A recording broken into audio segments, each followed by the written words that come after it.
Tuloy-tuloy mga kababayan ang pag-ikot ng ating Pangulong Bongbong Marcos sa iba-ibang lugar sa Metro Manila para po magsagawa ng ocular inspection sa mga damages, mga nadistroso po ng malawakang pagbaha sa Metro Manila, pati yung pamimigay ng ayuda. Habang si Inday po, outside PAR, Philippine Area of Responsibility, nasa Germany. Sub-sub sa pagtrabaho yung ating Pangulong Bongbong Marcos. Ito po, site inspection and visit to evacuation center in San Mateo, Rizal.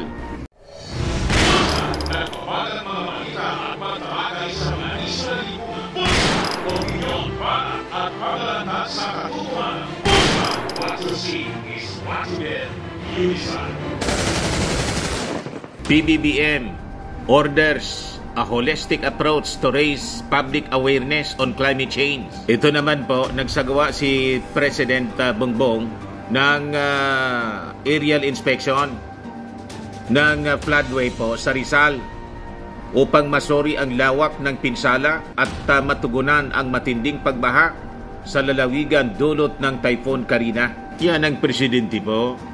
Ayan po mga kababayan, may mga lugar pa pong baha. Ito pa, in a visit to flood-hit Mauban, Quezon, President Marcos Jr. stressed the need to prepare for the next flood.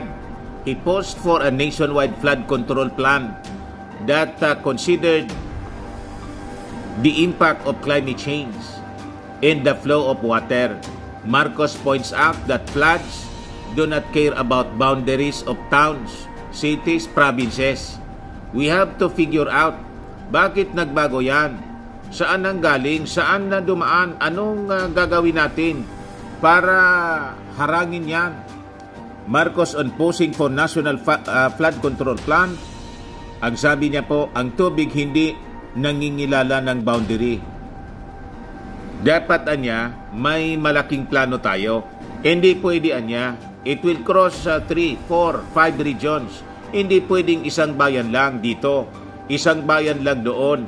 So yan mga kababayan, solution-oriented po yung ating Pangulong Bongbong Marcos. So kailangan niyang ipareview sa ating mga experts at dapat komprehensibo po ang solusyon, holistic sa problema po sa pagbabaha. Habang yung Senado tapos yung Kongreso, pinupos po yung pag-iimbestiga. So tama naman po na talagang mag-imbestiga kasi bilyon-bilyon ang nagastos na po sa flood control projects at base sa mismong SUNA ng ating Pangulong Bongbong Marcos, 5,500 na po na mga projects all throughout the country po yun.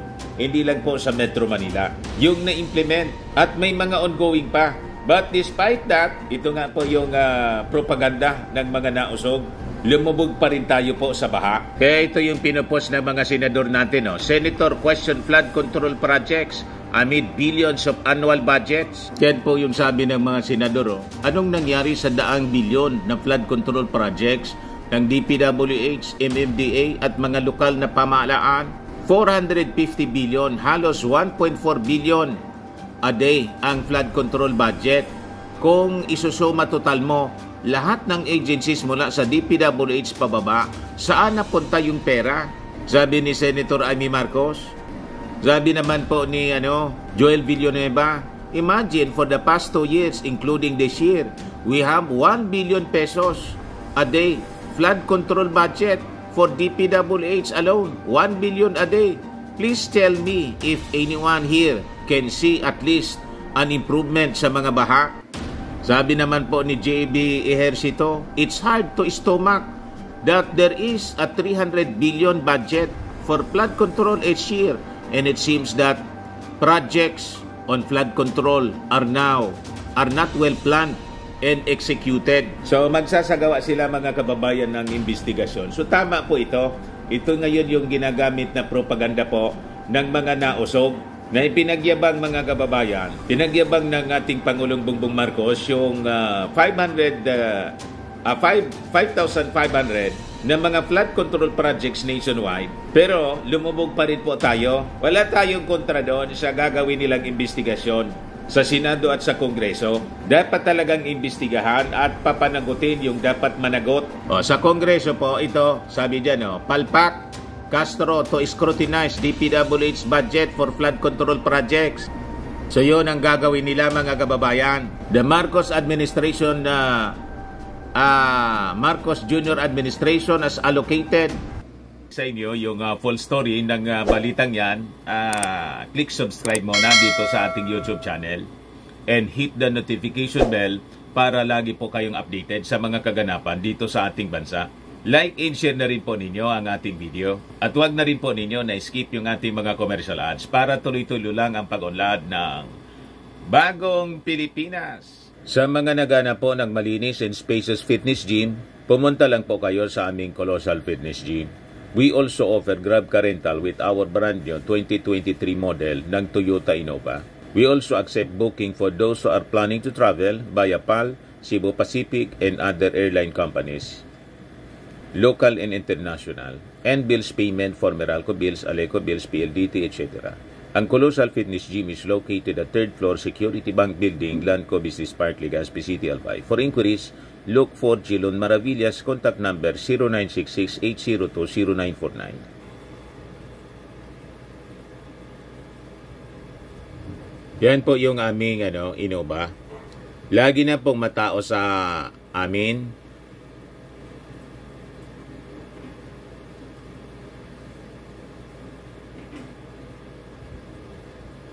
Yan po mga bagong clients namin.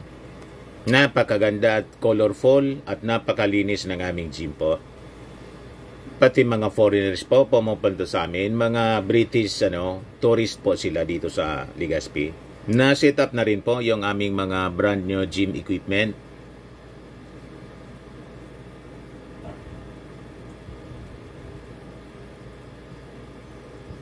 May treadmill na rin po kami. Ito naman po yung bago naming product na binibenta online. Eye Glow Serum, whitening po siya. Tingnan ninyo yung epekto sa aking anak na architect before and now. Yung mga inquiries po ninyo, dumiretso na lang kayo sa kanyang Facebook account, Riz Maravillas. Ito naman po, Firmax Firming and Lifting Cream, pinapahid po sa mga pulses in affected area. Mainam po sa paninigas ng mga kaso-kasuan. Ito naman po, Automax Radiant Serum. Sa mukha naman yung application, anti-aging po siya. You will look 10 years younger than your age. Sa mga cancer patients naman po, baka lang gusto ninyo itong itry. Naing siya red mixed fruit drink. Hindi mo po siya gamot, food supplement siya. Kaya lang, gawa siya mga kababayan sa goji berry. Yung goji berry may anti-cancer properties.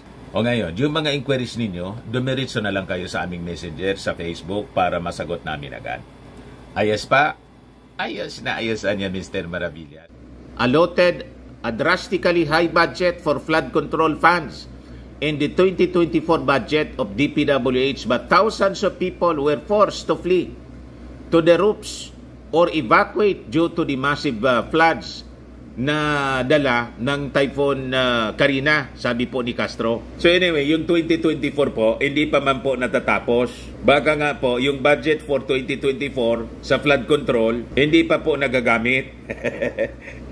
Di ba? Pero mas mabuti kung talagang kalkalin natin para magkaalaman mga kababayan. So sabi ni Castro, yung DPWH niya nag-allocate ng 350 billion for flood mitigation structures, drainage systems, at saka rehabilitation ng mga flood mitigation facilities. This does not include foreign assisted projects purportedly for flood mitigation, but it already totals 349 billion plus or 957 million per day of flood control funds. That is almost 1 billion of funds a day. But they failed catastrophically to do their job, sabi po ni Castro. Kailangang bosisiin ito ng todo. Sinasayang nila ang pera ng bayan. Tapos ganyan pa kapalpak ang nangyari. Nasaan ngayon ang mahigit 5,500 na flood control projects na pinagmamalaki ni President Marcos Jr. noong suna niya? Parang si Super Typhoon Karina pa ang nag-fact check kay Marcos. Hindi na dapat maulit ito at dapat may managot sa disaster na nangyari, sabi po ng Lady Solon. Di paano yan, Mr. Maravillas? Kalkalin po ninyo ng todo para magkaalama. Kaya lang kailangan po isama natin yung previous administration. Kasi mas matindi po ang na-discover natin, hindi lang bilyon, trillion po. 2.5 trillion pesos in 5-year period po. Iyan po, 5-year infrastructure development highlights PRD Zona. Ayan o. Mga kababayan, ano sabi dyan? For flood prevention, mitigation and control. Sabi sa zona ni Maudigs noong 2021, the DPWH completed a total of 11,340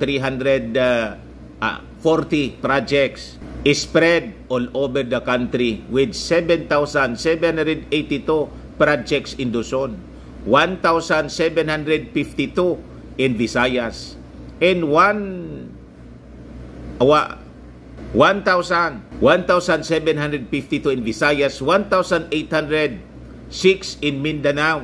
Mas matindi po, 2.5 trillion, 11,000 plus na mga flood control projects all throughout the Philippines. Yung 7,000 plus sa Luzon, siguradong kasama doon ang Metro Manila po. Malayo po yung 5,500 na projects na ipinagmalaki ng ating Pangulong Bongbong na ginastosan mga kababayan ng 400 billion. Dito po, trillion, 2.5 trillion. You see, doon lang mga kababayan sa Davao, sa lugar ni Pulong, 51 billion doon ang pork barrel na inubos po during the time of Maudigs. Pero yung Davao po, binabaha din. Pero tahimik po yung mga nausog. Laging nakikita nila yung sa ating Pangulong Bongbong Marcos. Ano kayo ngayon? Kaya sabi natin, mas kahindik-hindik po during the time of Maudigs. Kasi ang inubos po, 2.5 trillion pesos. Malinaw po. 11,340 flood control projects amounting to 2.3 trillion pesos ang budget implemented sa buong Pilipinas. Tapos, lumubog pa rin po ang Metro Manila. Dumagdag pa yung budget ngayon na gustong imbestigahan ng Senado at Kongreso. Isama po ninyo yung previous administration. Kasi mas matindi po yung previous administration. Saan napunta yung 2.5 trillion pesos? Ano itong uri ng mga projects, flood control projects na inimplement? 7,000 plus sa Luzon, 1,000 plus sa Visayas, at 1,000 plus din sa Mindanao. Ano to? Bakit kahit saang parte ng Pilipinas, binabaha? Diba? Para magkaalaman na po. Ngayon, going back po sa mga ginagawa ngayon ng ating Pangulong Bongbong Marcos, kasi Pangulo, solution-oriented po siya. Sabi po niya dito, kailangan niya holistic yung approach natin para itaas yung public awareness on climate change. Wala niya tayong choice. We have to do something. We have to learn how to handle the new normal. So during the briefing, pinasalamatan niya yung mga local officials sa mabilis na na aksyon sa pag-respond po dito sa calamity. Sabi niya, at the very least, we can say that the provision of relief shelter and healthcare are okay. Siya mismo mga kababayan ang nangunguna sa relief operation. Kinakausap niya talaga with all the officials, mga secretaries niya, lalo siyempre yung DSWD. So yan po, mga kababayan, systematic po, kaon-kaon. Di ba?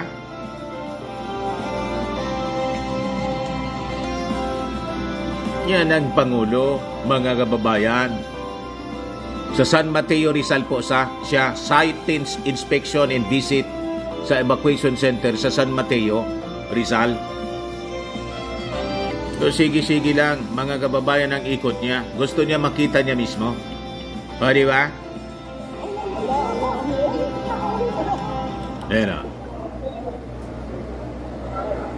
Pakinggan natin. Nasira na gamit, we have to replace them. So, yes, as much as possible, it will be up to the school to decide what they kung kaya. Yung opening kasi apektado. Siguro yung iba Classes. pagpipilitan, they will conduct classes outside of the school building. Makapag-klase lang. Yun na natin. They will, ganyan naman, nasanay na tayo sa pandemic. Kahit hahanapan natin ng paraan para magkaroon pa rin ng pasok. Anong guidance sir sa DepEd? Anong guidance ninyo sa DepEd? So, tuloy yung opening sa Monday po ng classes, 29. Buksan yung pagpasok, gawin nyo hanggat maaari kung kaya nyo buksan. That's the usual, hanggat maaari. Dapat masanay na tayo, sabi ng ating Pangulo. Adaptation eh. Other areas na hindi talaga pwede. Thank you.